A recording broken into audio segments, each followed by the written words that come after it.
Assalamualaikum teman-teman. Selamat datang kembali di Abrar Aziz Official.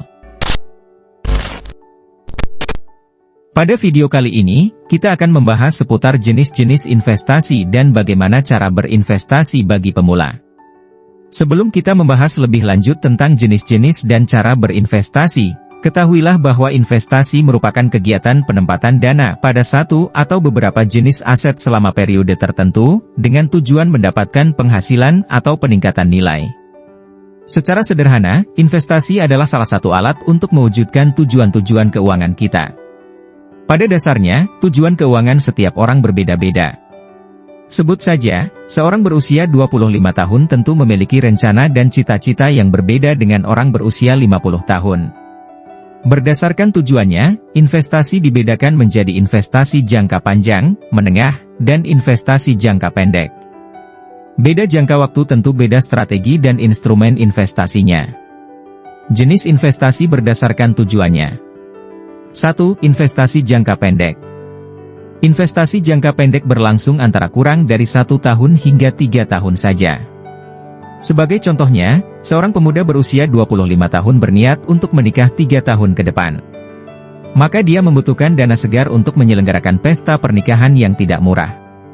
Mengingat akan kebutuhan itu, maka pemuda tersebut disarankan untuk berinvestasi di instrumen rendah risiko dalam artian memiliki fluktuasi nilai yang stabil, likuiditas yang tinggi sehingga mudah dikonversikan dalam bentuk cash, serta bisa menghasilkan pendapatan tetap.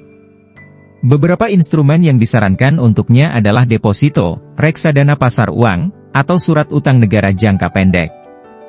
Apakah bisa pemuda tersebut berinvestasi di saham untuk tujuan finansial ini? Bisa, namun tentu saja kurang disarankan. Alasannya saham adalah instrumen yang memiliki fluktuasi nilai yang tinggi dalam jangka pendek. Membeli saham sama saja dengan membeli bisnis, dan pertumbuhan bisnis tentu tidak bisa dinilai hanya dalam jangka waktu pendek. 2. Investasi jangka menengah. Ketika seseorang memiliki tujuan finansial antara 3 hingga 10 tahun, maka hal ini bisa disebut dengan investasi jangka menengah. Sebut saja, dalam 5 tahun ke depan Bapak Budi harus mendaftarkan diri putranya ke sebuah universitas ternama di Jakarta. Maka Bapak Budi membutuhkan dana yang cukup besar untuk membayar uang pangkal serta semester pertama. Mengingat kebutuhan dananya di atas 5 tahun, Bapak Budi bisa memilih instrumen dengan risiko sedikit lebih tinggi dari deposito, reksadana pasar uang, atau surat utang negara, dengan harapan memperoleh imbal hasil yang lebih tinggi. Instrumen yang dimaksud adalah reksadana pendapatan tetap, obligasi swasta, reksadana campuran. 3. Investasi jangka panjang.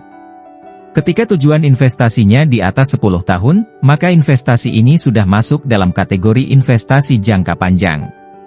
Tujuan-tujuan investasi itu bisa berupa biaya pendidikan anak, biaya penyelenggaraan pesta pernikahan anak, pembelian aset ke anak cucu, dan dana pensiun. Semakin panjang periode investasi, makin fleksibel seseorang memilih instrumennya. Mereka bisa memilih instrumen dengan risiko rendah, moderat, tinggi, maupun instrumen yang tidak dapat dikonversi dengan cepat. Beberapa instrumen yang bisa dipilih untuk investasi jangka panjang antara lain logam mulia, reksadana saham, hingga properti. Cara berinvestasi. Tidaklah sulit untuk berinvestasi, mengingat di era digital seperti saat ini, informasi mengenai instrumen investasi atau riset pasar sangatlah mudah didapat.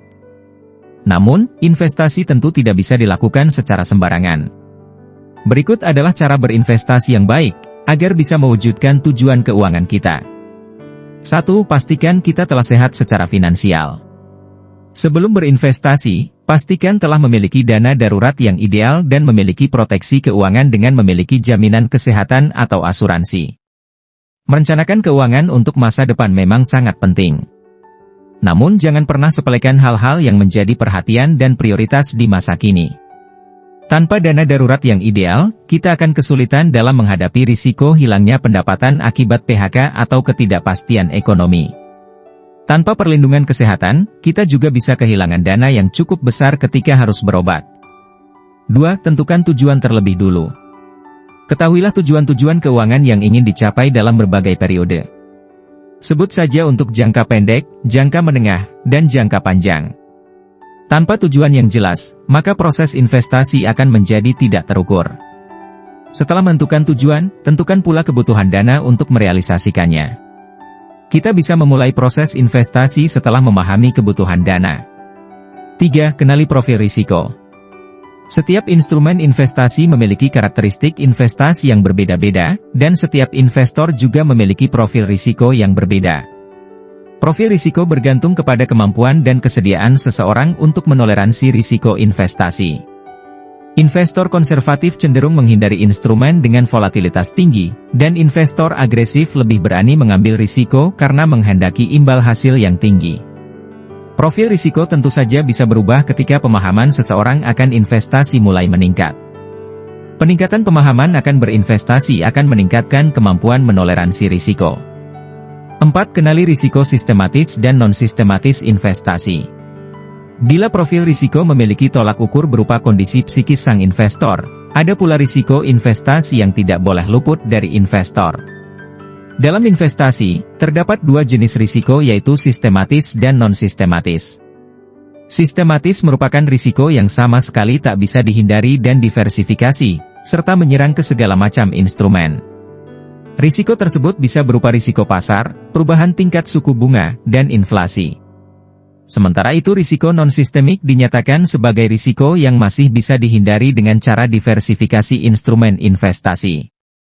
Risiko tersebut antara lain adalah risiko bisnis, risiko likuiditas, dan risiko tuntutan hukum. Itulah hal-hal yang harus diketahui sebelum terjun berinvestasi. Pastikan teman-teman sudah mengetahui jenis, risiko, hingga cara berinvestasi yang baik agar tujuan keuangan kita bisa tercapai. Sekian dulu video kali ini. Sampai ketemu di video selanjutnya. Assalamualaikum warahmatullahi wabarakatuh.